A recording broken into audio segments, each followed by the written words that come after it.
But what he means by that is address the issue that person actually cares about, not the question you hope they ask, but the question they're actually asking.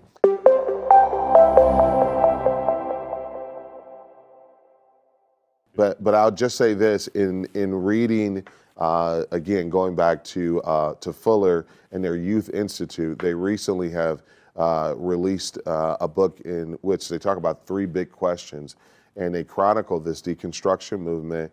And one of the things that they say, Kara Powell, is that one of the #1 reasons why people are leaving the church is because they don't feel there's a culture of being able to process the tough questions.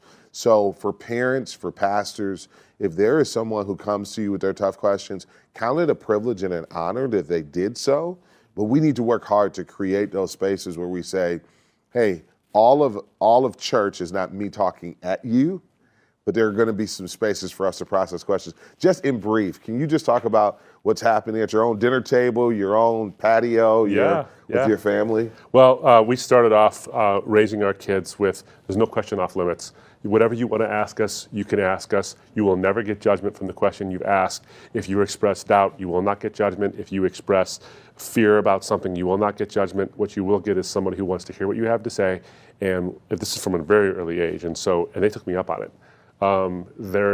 If you help that with your children, they will ask you questions. They're going to ask anyway. The long and short of it is this. People have questions and they will get answers. The question is from where? Yeah. And if they're not from you, it's going to be somewhere. Yes. So what we've been doing and what my son Yusuf has been a part of is organizing is that our church has these various life groups. And so we started a life group a few years ago called Tough Questions, Real Answers. And the goal was to have, I think the ages were 13 to 30, so quite a spectrum. Come to our house every other Thursday and we'll feed you and we'll hash it out. I'm in. Yeah, exactly. So we get food and then everyone sits around at the house.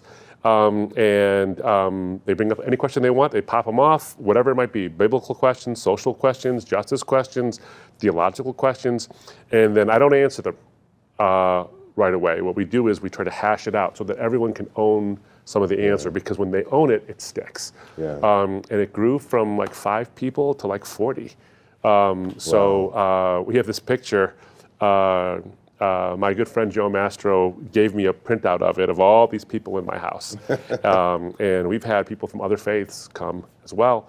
And a young guy named, he's okay with me telling this story because I know him well and I got to baptize him.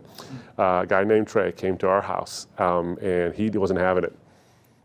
He constantly, who says, where does that, how do you know that? A lot of that stuff, skeptical. Got saved that night.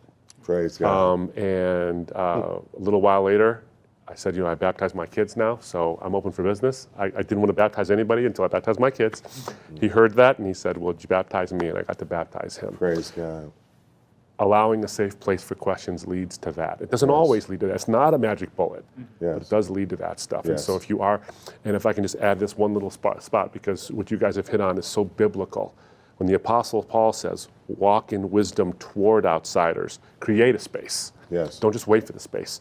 Walk in wisdom toward outsiders, making the best use of the time.